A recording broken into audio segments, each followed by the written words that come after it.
안녕하십니까, 이진우입니다. 최근에 학교 급식 노동자 상당수가 폐암 의심자로 진단을 받았다고 하네요. 원인이 요리 매연이라고 합니다. 요리할 때 나오는 발암성 물질이 꽤 되는데 이렇게 요리 매연을 호흡기를 통해 들이마시면 장기간 폐에 흡착돼서 암이 유발될 수도 있다고 하는데, 그래서 올해 말까지 급식 노동자들을 대상으로 검진이 실시되고 관련법도 발의됐습니다. 오늘 센터뷰 시간에는 요리 매연의 문제점 한번 들여다보겠습니다. 치아 건강은 오복 중에 하나라고 할 정도로 중요하죠. 그러나 치과 가기는 참 싫습니다. 환자뿐만 아니라 하루 종일 입속을 들여다봐야 하는 의사도 기공사도 불편한 점은 꽤 있을 텐데, 요즘 인공지능과 클라우드 기술로 이들의 고통과 애로사항을 덜어주는 디지털 치과 솔루션 서비스가 확대되고 있다고 해요. 오늘 블루칩 신기주 시간에는 이마고웍스라는 디지털 치과 솔루션 전문 기업에 대한 이야기 들어보겠습니다. 손에 잡히는 경제 플러스 광고 듣고 시작합니다. 요리를 하는 동안에 발생하는 매연, 설명조차 좀 생소하기는 한데요. 최근에 이걸로 인한 질병이 생기는 것 같아서 학교 급식 노동자 전수조사를 했는데, 비슷한 연령대의 근로자들보다 폐암이나 폐암에 의심되는 증상이 더 많이 발견됐다고 해요. 노무법인 현율의 장진나 노무사 모시고 이 문제 좀 들어보겠습니다. 어서 오십시오. 네, 안녕하세요. 요리 매연이라는 게 뭡니까? 그 식재료를 요리할 때 나오는 연기를 얘기를 하는 거고요. 예. WTO에서는 요리 매연에 미세먼지, 그다음에 또 포름알데히드, 벤조피렌, 질소 화합물 같은 것들이 섞여 있어서 1급 발암물질로 좀 지정을 해놨습니다. 또 특히 이 요리 매연에 포함된 미세먼지는 PM2.5, 그다음에 PM1.0 같이 초미세먼지, 극초미세먼지로서 극초미세먼지이기 때문에 이제 일반 미세먼지처럼 호흡기에서 뭐 걸러지는 것도 없이 직접 폐와 인체에 투과돼서 치명률이 굉장히 높습니다. 그렇군요. 그리고 이제 급식 노동자들 같은 경우에는 매일 다량의 음식을 또 장기간 조리를 하면서 이런 것들이 이제 위험성이 더 높아지는 상황이 되는 거고요. 특히 이제 요리매연 같은 경우에는 이제 사람의 코와 입으로 직접 전달이 되기 때문에 이게 공기 중에 떠 있는 일반 미세먼지나 뭐 자동차 매연보다도 위험성이 더 높습니다. 그다음에 요리는 저희가 실내에서 하지 않습니까? 그렇기 때문에 실내에서 발생하는 거기 때문에 실내보다도 폐에 도달할 확률이 10배에서 100배까지 높다라고 합니다. 이거는 요리를 직접 조리하시는 분들도 문제지만 우리나라 식당 환경은 조리실이나 밥 먹는 장소나 뭐 아주 가깝게 있기 때문에. 그렇죠. 요즘은 또 오픈 주방이라 그래서 굉장히 또 이렇게 다 열려 있기 때문에 이런 것들이 다 누구에게 노출될 수도 있겠죠. 아무도 안전하지 않겠네요. 네. 위 요리 매연이 주목받는 이유가 최근에 더 늘었어요? 네네. 저희가 그 2022년도 11월 4일 날 교육청이랑 노동부랑 이제 학교 급식 근로자에 대해서 이렇게 전수조사를 실시를 좀 했어요. 그다음에 노동조합이나 여러 단체들에서 이런 부분들에 대해서 문제 제기가 있어서 이거를 전수조사를 했더니 8,300명 중에서 60명이 폐암 의심. 그다음에 검사자 1,650명, 약 20% 정도에 해당이 되는데요. 이분들이 폐결절 등 이런 호흡기 질환에 그 문제가 있는 것으로 나왔습니다. 굉장히 좀 충격적인 결과라고 할 수가 있고요. 이런 것들이 지금 발생이 된 이유로 보면은 우리나라가 이제 육류나 어류 소비량이 1970년대 기준으로 하면은 약 한 45배 정도 증가를 했다고 해요. 그리고 조리 방법에 있어서도 좀 굽거나 튀기는 음식들이 많아졌어요. 닭은 튀겨서 먹고, 그다음에 뭐 돼지고기, 소고기는 구워서 먹는 문화들이 좀 생겼고요. 연기 많이 난다 이거죠. 그렇죠. 기름 연기도 많고. 그렇죠. 그리고 이제 실내에서 고등어 한 마리를 12분 정도 구워봤을 때 초미세먼지가 기준치 한 10배 정도가 증가를 하고, 이거는 뭐 삼겹살이나 계란 후라이 같은 데에서도 비슷하게 이제 미세먼지가 나오는 것으로 조금 보입니다. 그러니까 생선 구울 때 그렇다는 거죠. 꼭 고등어가 문제가 아니라. 그렇죠. 고등어는 잘못이 삼치도 없습니다. 마찬가지다. 맞습니다. 맞습니다.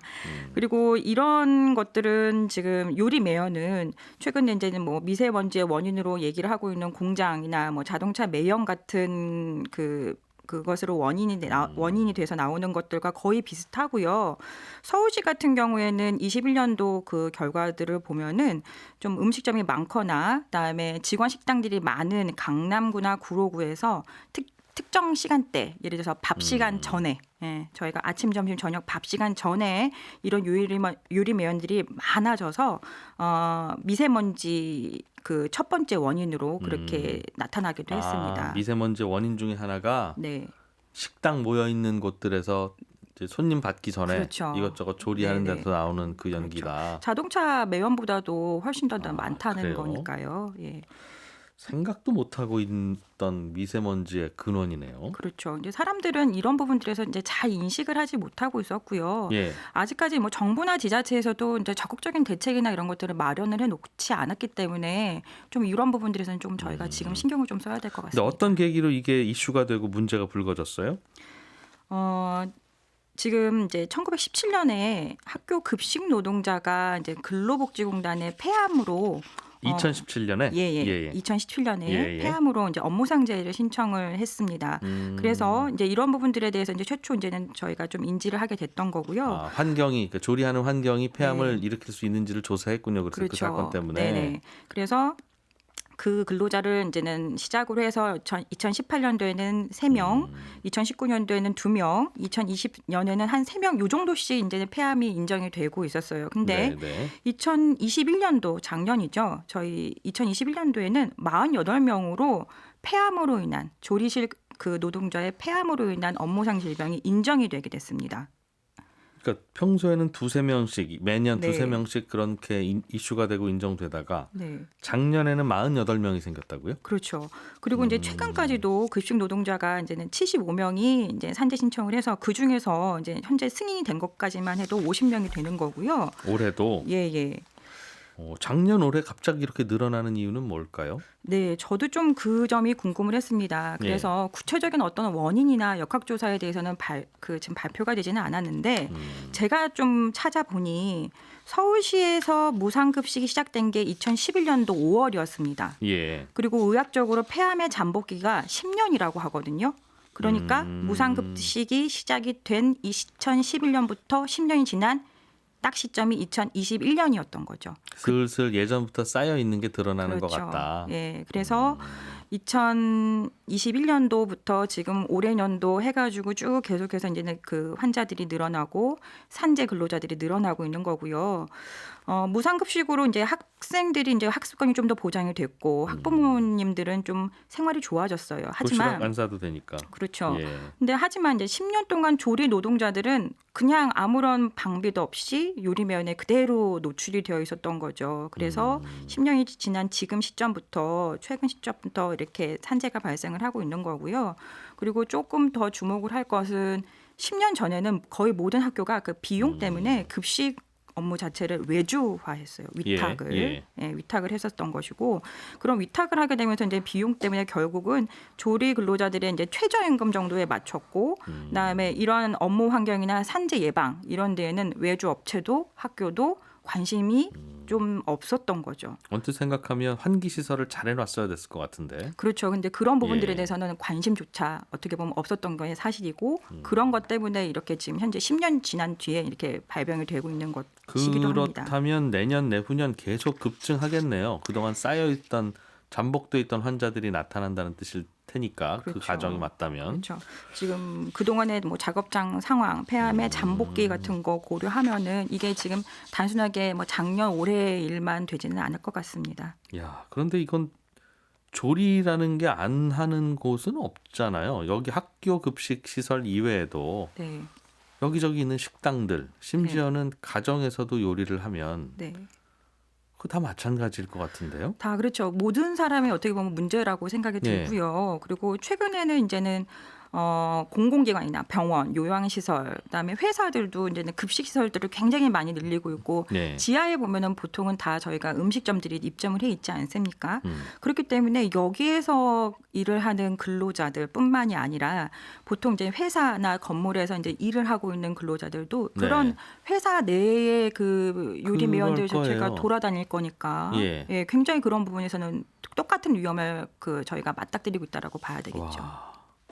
어디 저 건물 뒤편에 가면 담배 피우려고 모여 있는 곳에 보면 그 동네 그 건물의 뭐 지하에 혹은 1층에 식당에서 나오는 그 환풍구가 네. 거기 연결되어 있는 경우도 꽤 있는데. 그렇죠. 그래서 굉장히 좀 기분 나쁜 와. 뭐 냄새를 맡을 수도 있는데.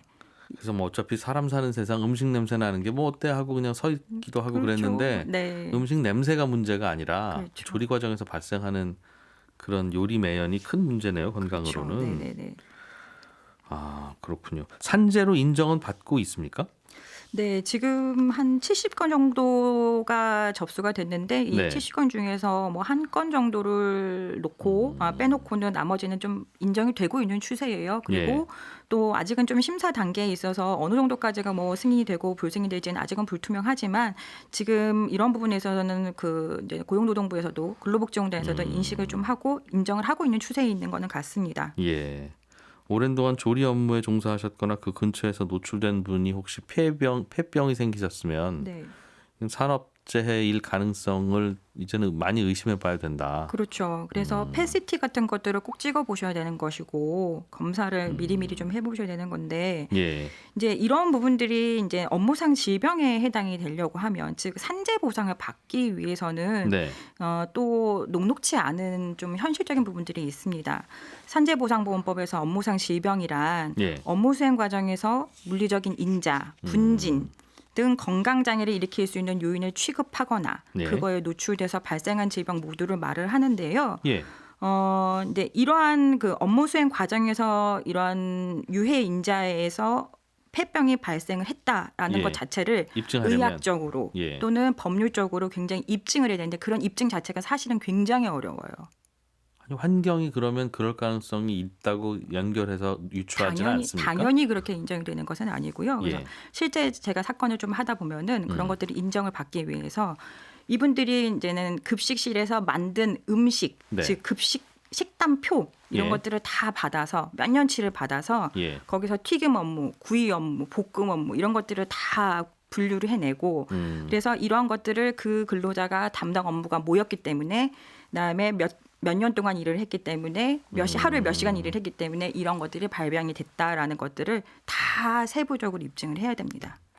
그러면 이게 오랜 기간 동안 쌓여야 그렇게 된다는 거잖아요?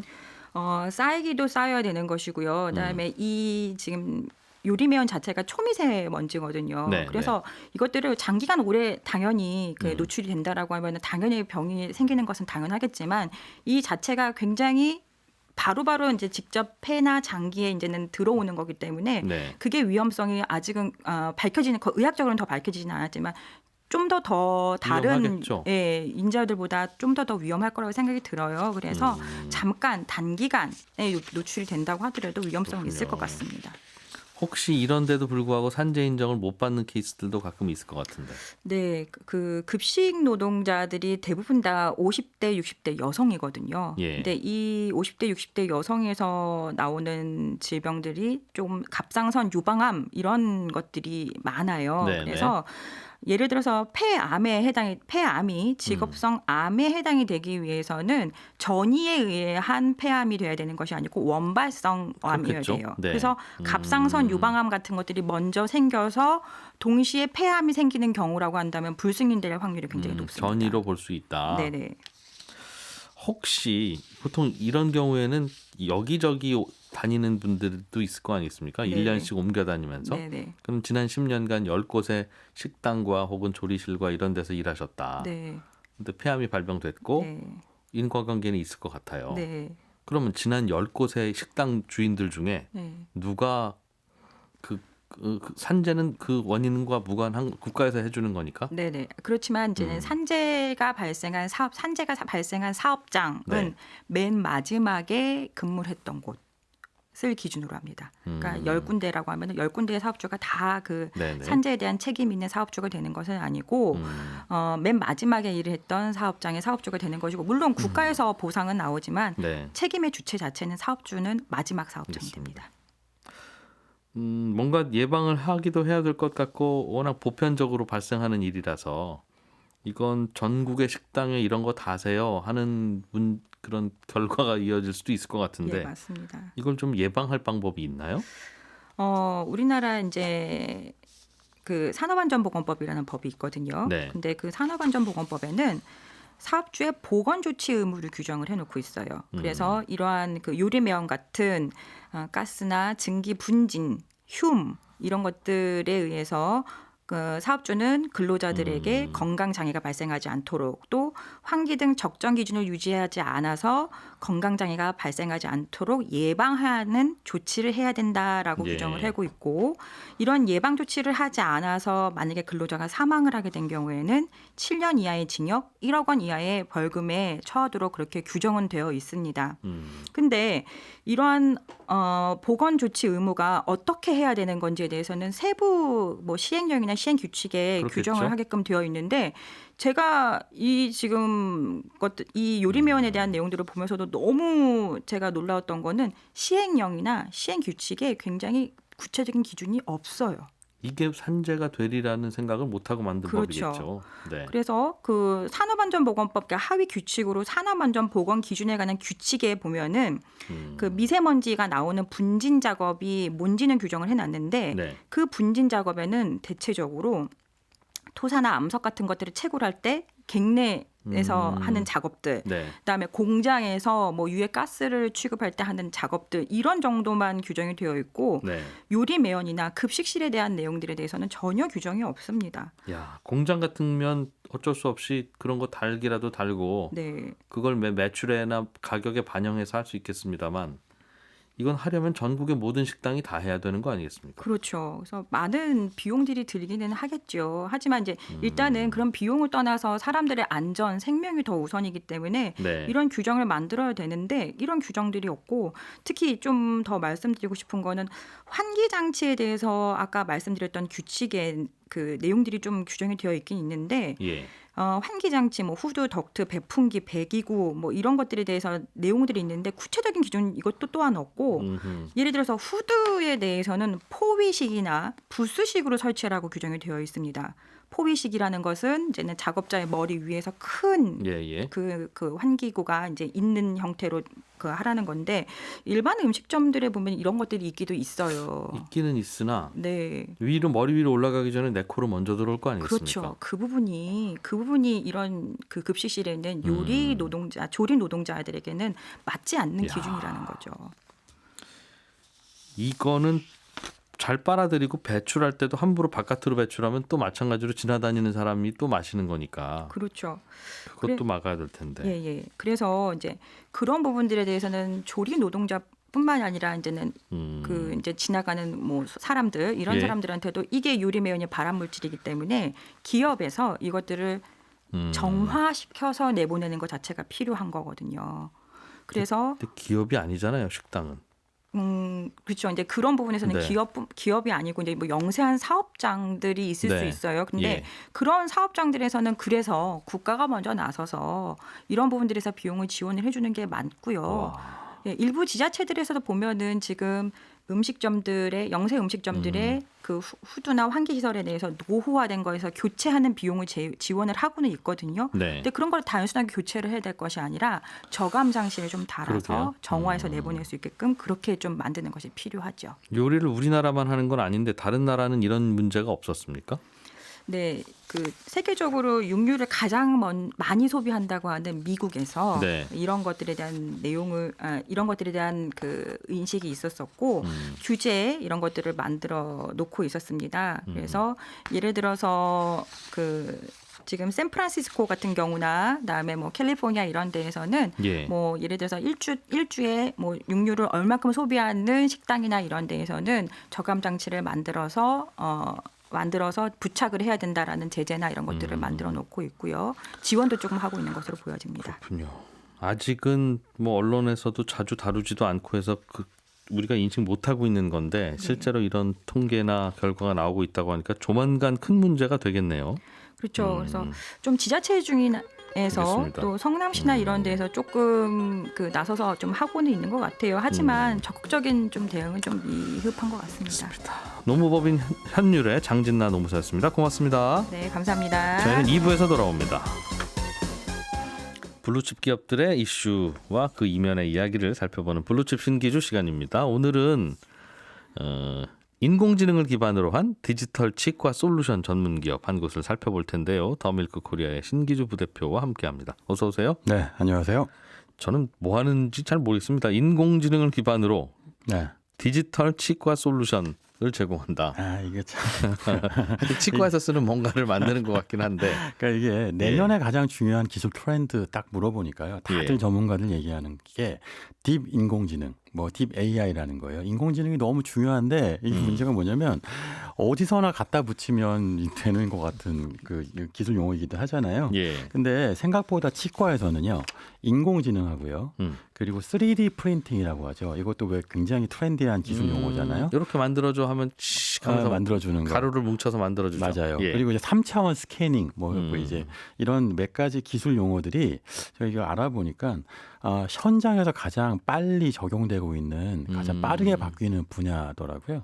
직접 돈을 번다 이거죠. 그렇죠. 치과 손님한테 받으면 되니까. 그러니까 어떤 사람들한테 인공지능, 뭐 3D 프린팅 그러면 뭐 SF 영화 같은데 치과에선 이미 활용되고 있고 이걸 더 어떻게 더 활용할지를 보여주는 회사가 이마고 웍스라는 회사예요.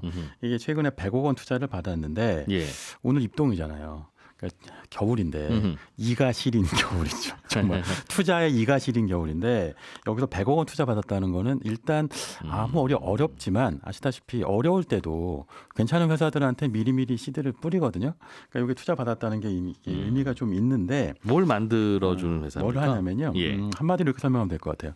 그 치과 보면 이 가다 보면 내 이가 빠져 있거나 충치가 있어서 임플란트를 해야 되면 치과의 모양, 내 이빨의 모양을 알아야 되는데 그걸 하기 위해서 엑스레이 여러 번 찍고 막 뭐 이렇게 치과 선생님이 이를 들여다보기도 하고 뭐 모형을 만들기도 하잖아요. 안에다가 뭐 그 틀 뜨기 위해서 맞아요. 뭐 석고는 아닌 것 같고 아무튼 뭐 죽 같은 거 같은 걸 안에다 만들어 넣고 하라고 하죠. 근데 문제는 뭐냐면 한 번씩은 경험해 보셨을 텐데 넣어 보면 안 맞는 것 같아요. 해서 이렇게 갈기도 하고 이를 해서 맞추기도 하고 이렇게 하나 넣고 나면 뭐 이 갈아보세요 했다가 좀 안 맞으면 빼보기도 했다가 다시 보세요 하기도 했다가 이게 무슨 얘기냐면 완벽한 이를 디자인하는 건 생각보다 어려운 일인 거예요. 이건 치과들이 직접 하는 것도 아니고 손기술일 테니까. 이걸 이해해야 되는 건 치과 선생님은 이걸 디자인해서 만들어서 이 치과 환자한테는 이런 크기의 이가 필요해요라는 걸 디자인하지만 이걸 또 만들어주는 사람은 치과 선생님들이 아니고 치기공사라고 하는 분들이 따로 있어요. 이건 또 같이 병원에 있는 것도 아니고 별도의 이제 자영업자분들이거든요. 그러니까 이런 분들이 연결되어 있는 게 치과 치료여서 일단 이마고 웍스에서는 CAD라고 하는 디자인 프로그램을 좀 더 확장해서 인공지능을 활용해서 치아를 디자인을 정확하게 해주는 거예요. 그래서 정말 이 환자가 이 크기의 이 디자인에 이 치아를 넣으면 불편하지 않게 잘 씹을 수 있다는 걸 디자인해 주는데 이게 원래 치과 선생님들이 오랜 임상 경험으로 뭐 좋게 말하면 인상 경험이고 경험이죠. 말하자면 이렇게 보고 손으로 만져보고 요 정도가 적당해요. 한 다음에 환자한테 이 한번 갈아보세요 해서 불편하세요. 이 정도 불편하다고 하면 다시 만들어야 돼. 아니면 괜찮아요. 그러면 이 정도면 괜찮아. 사실 이게 인간적 경험이었는데 인공지능, 인공지능으로 정확하게 만들어주는 것 하고요. 또 하나는 아까 말씀드린 것처럼 치기공사한테 이걸 보내서 이 데이터를 만들어 달라고 해야 되는데 며칠 걸리죠. 며칠 걸리고요. 그러니까 이게 일주일 뒤에 오라고 하잖아요. 근데 다시 오면 안 맞는 경우가 많아요. 정확하게 내 이가 아니니까. 근데 이거를 현장에서 3D 프린팅으로 그냥 이번에 디자인 보내면 그대로 바로 현장 치과에서 프린팅해서 나올 수 있게 하면. 근데 이게 3D 프린팅이라는 게 핵심은 뭐냐면 작은 물건일수록 쉽게 만들 수 있을 거 아니에요. 그렇죠. 우리가 상상할 수 있기는 이빨을 만드는 건 3D 프린팅으로 적용하기 굉장히 쉬우니까 그래서 이런 것들이 적용될 때 이걸 연결하는 기술을 갖고 있는 회사가 이마고 웍스고요. 이거를 이제 제가 설명드린 걸 이거 한마디로 더 단어 정리한 게 있는데 디지털 덴티스트리 스타트업이라고 합니다. 디지털 덴티스트리라는 산업이 굉장히 빨리 커지고 있어요. 치과에서 쓰기 좋은 기술을 개발하는 거군요. 지금 말씀하시는 건 틀을 뜨지 않고 그냥 사진만 찍어서 요 빠진 요 치아는 딱 요 모양이면 딱이네. 그렇죠. 하는 걸 보고 직접 만들어내는데 넣어보면 딱 맞더라. 그러니까 이게 치과라는 게 참 재밌는 게요. 보면 가기는 우리가 싫어하니까 생각하기 싫은데 치과는 그 특수한 어떤 업종 중 하나인데 만성 질환 더하기 외과 질환이라는 표현을 쓰더라고요. 예. 그러니까 먼저 외과 질환이 뭐냐면 발치하잖아요. 이를 빼거나 충치 같은 거. 뭐 예전에는 왜 저 문에다가 이게 실 매달아 놓고 떼고 이래 애기들이 하던 얘기가 있었는데 그 어른의 성인 치아를 발치하는 건 굉장히 위험한 일이라고 하잖아요. 잘못하면 굉장히 쇼크가 와서 큰 일이 벌어질 수도 있고. 예. 그러니까 외과 질환이기도 하고 또 하나는 만성 질환이기도 하죠. 한번 뭐 풍치가 오거나 뭐 이가 누래지거나 하면 계속 관리해야 되니까 사실 그러니까 치과는 굉장히 특수한 분야여서 네. 그래서 이거 관련된 엑스레이를 찍는 것만 해도요. 보통 우리 엑스레이 찍으면 뭐 평평한 곳에서 찍는데 치과는 3차원으로 찍어야 되는 거예요. 그러니까 이건 무슨 얘기냐면 치과 의사분들이 발치한 의사 그거에 대한 임플란트를 하려고 하면 거기에 딱 맞는 이빨을 만들어내려면 3차원적 영상이 필요한데 예. 그런 장비가 사실은 점점 특수해지고 고도화되고 있거든요. 그래서 인공지능이 필요한 거죠. 그러니까 원래는 이거 역할을 어떻게 했냐면 제가 치기공사라는 걸 말씀드렸는데 네. 많은 치과 환자들이 이거 잘 몰라요. 그냥 치과 가면 만들어주나 보다 하는데 외부의 어떤 업체한테 연결해서 내 이빨이 만들어져서 오는 거잖아요. 틀만 떠서 보내면 그렇죠. 만들어주는 건 치기공사들이 한다. 맞습니다. 예. 근데 치기공사가 전국에 우리나라 같은 경우 2만 명 정도 되는데 그 자격증이 있는 사람은 3만 명인데 한 60% 정도가 활동하고요. 근데 문제는 뭐냐면 치기공사 숫자가 여전히 모자라요. 그러니까 서울에는 많이 있는데 지역권에는 많지 않거든요. 수요는 점점 늘 거 아니겠어요? 고령화되면서 치아 바꿔야 될 일은 점점 더 많아지는데. 네, 고령화 안 돼도 저처럼 잘 안 닦으면 그러면 일찍부터 이제 필요해지죠. 말씀하신 것처럼 고령화 문제도 있고요. 그리고 이제 임플란트를 하는 이제 대중화된 측면이 있잖아요. 보험이 적용되면서. 그러니까 치기공사의 니즈는 많은데 문제가 뭐냐면 지역권에 특히 많을 수 있는데 지역에 거의 치기공사가 없으면 이걸 연결해서 각 치과에서 치기공사한테 데이터 보내기도 하고 아니면 기공사한테 직접 받는 게 아니라 3D 프린트 연결해 갖고 치과 내 이빨이 현재에서 그냥 프린트 되기도 하고 이런 방식을 쓸 경우에 이 문제가 많이 해결되죠. 그러니까 이마고웍스가 이런 문제 해결하는 디자인 프로그램 이렇게 3D 미 스튜디오라고 하는데 뭐 정합을 맞춘다고 하죠. 이빨 사이에 뭐 보면 이가 안 맞으면 네. 뭐 이게 약간 씹는 게 불편하잖아요.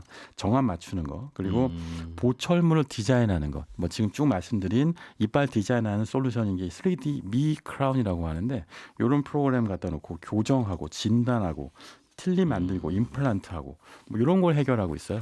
그러니까 이게 사실은 흔히 왜 스타트업은 페인 포인트 해결한다고 하는데 네. 이 아픈 페인 포인트만큼 해결해 줬으면 싶은 게 없으니까 지금까지는 투자 받은 겁니다.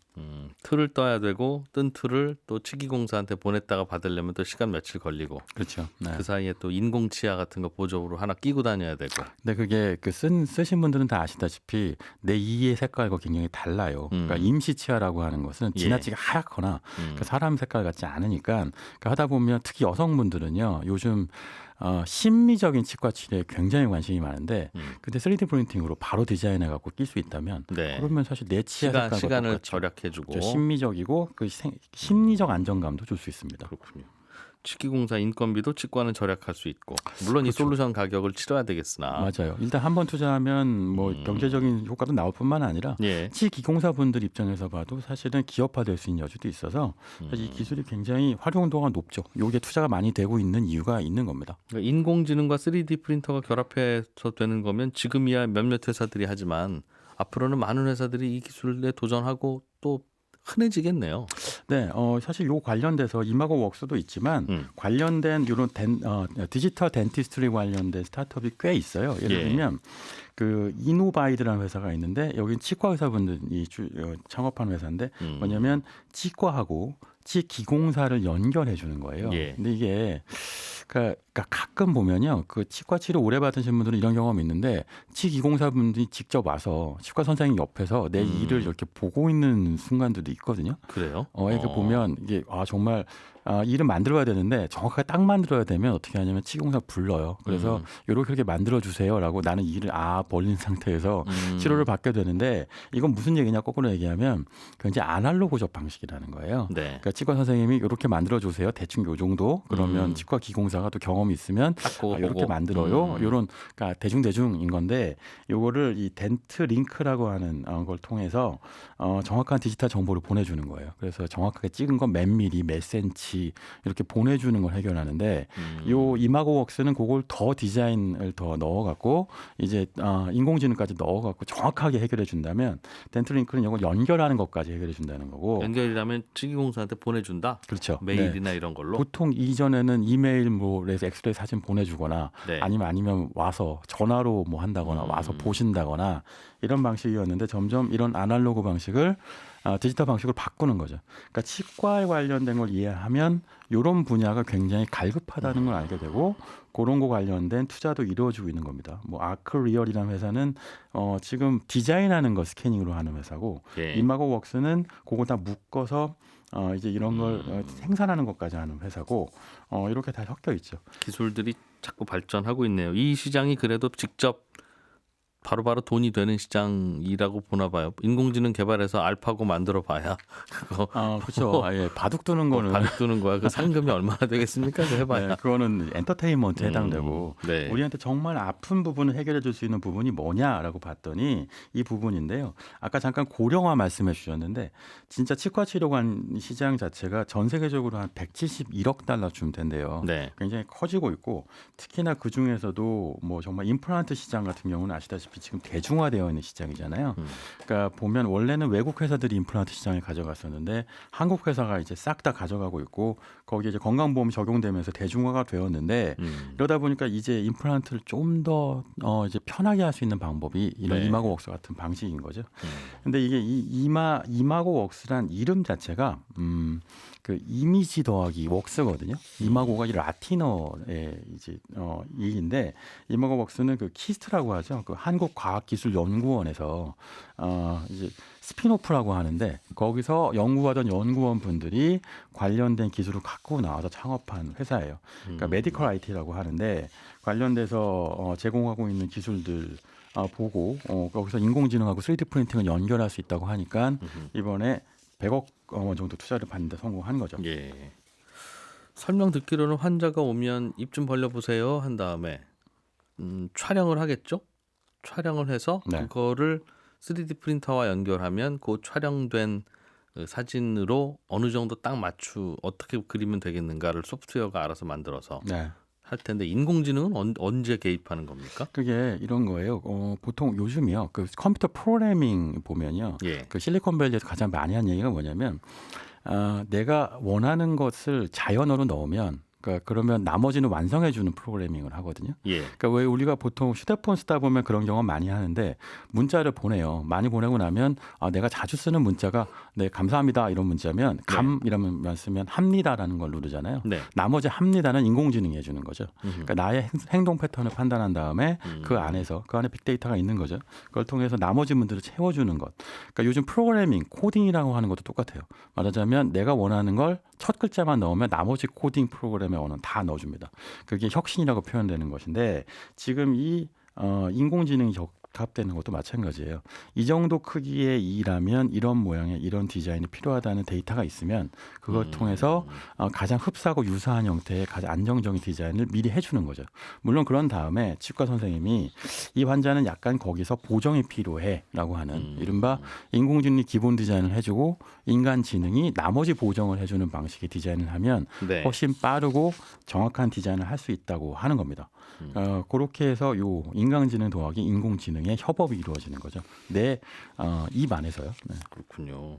이게 시장이 꽤 크고 각광받나 봐요. 투자 시장에서. 최근에도 이 회사는 아닌데 무슨 뭐 메디트라고 하는 회사가 모 재벌 그룹의 수조 원의 M&A가 되고 네, 맞습니다. 그런 얘기도 들었어요. 그러니까 그 회사도 네. 이렇게 치과 관련 솔루션을 만들어 파는 모양이더군요. 네, 디지털 덴티스트리 분야의 예. 사업이고요. 지금 말씀드린 이 모든 분야 다 연결하고 있는 회사에 해당돼요. 그러니까 이게 아까 말씀하신 고령화부터 보험부터 그리고 임플란트의 대중화부터 많은 것들이 이제 치과 치과 시장 자체에서 큰 이른바 메디컬 빅테크가 나올 거라고 요 분야에서 생각하고 있더라고요. 네. 그게 그 하나 예를 들 수 있는 게 2000년대부터 대중화됐던 이른바 임플란트 시장 덕분에 우리가 알고 있는 거대한 국내 임플란트 회사들이 등장했잖아요. 예. 물론 굉장히 불미스러운 일도 있었습니다만 오스템 임플란트 같은 회사들 보면 이런 회사들이 정말 거대한 회사가 됐죠.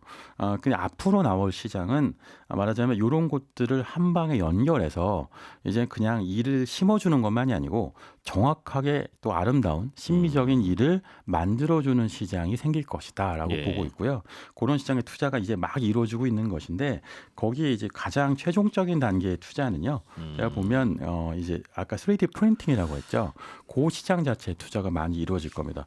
디자인에 관련돼서 이마고웍스에 대한 투자가 이루어지고 있다면 요거를 완성하는 거죠. 근데 3D 프린팅을 하려면 요 시장이 정말 1년에 전 세계적으로 덴탈용으로는 한 30% 이상씩 성장하고 있다고 얘기하는데 예. 내 일을 프린팅을 할 수 있다고 하면 많은 문제들이 해결될 수 있거든요. 이 3D 프린팅 관련된 기술들이 여러 가지가 있어요. 한 4개 정도 보는데 뭐 DLP, SLA, 뭐 FDM, LS 뭐 이렇게 어려운 용어가 있는데 중요한 건 뭐냐면 해상도예요. 프린트도 보면 종이 프린트도 해상도 얘기 많이 하잖아요. 예. 내 이의 해상도가 얼마나 정확하게 나올 수 있느냐인데 요 문제에 대한 투자가 굉장히 많이 이루어지고 있습니다. 여기서 정말 빅테크가 나올 거예요. 전반적으로는 헬스케어에 대한 그 시장이 꽤 크기는 해서 네. 다들 노력도 하고 그게 바로바로 돈도 되고 인류 공헌에도 이바지하는 것 같은데 정작 내과, 외과 이런 우리 생명과 관련된 건 건강보험이 적용이 돼야 이게 되니까 아무도 네. 사업 시도 못하고 요즘 나오는 거 보면 다들 치과 아니면 피부과예요. 그렇죠. 비급여로 그냥 얼마를 받아도 되는 시장이니까. 그리고 수요도 많고요. 그리고 수요도 무한대로 이어지기도 근데 하죠. 이런 첨단 기술은 중요한 질병 고치는데 해야지. 네. 그게 먼저 아닌가 싶기는 한데. 근데 또 이가 아프신 분들한테는 그게 가장 또 중요한 질병입니다 하니까 지금 말씀하신 게 너무 맞는데 예. 일단 기업화될 수 있는 시장은 말씀하신 것처럼 저도 몇 번 소개드렸죠. 예. 정말 피부과, 치과, 성형, 미용 이런 이런 거에서만 쪽으로 자꾸 투자되고 헬스케어 있는 사실입니다. 기술들이 네. 나오고 있네요. 재미있게 잘 들었습니다. 고맙습니다. 네, 감사합니다. 네, 손에 잡히는 경제 플러스는 여기서 마무리하겠습니다. 저는 내일 아침 8시 30분에 손에 잡히는 경제에서 다시 인사드릴 거고요. 저희 방송 내용은 언제든지 저희 홈페이지 게시판 오시거나 팟캐스트 이용하시면 되겠습니다. 이진우였습니다. 고맙습니다. 내일 뵙죠.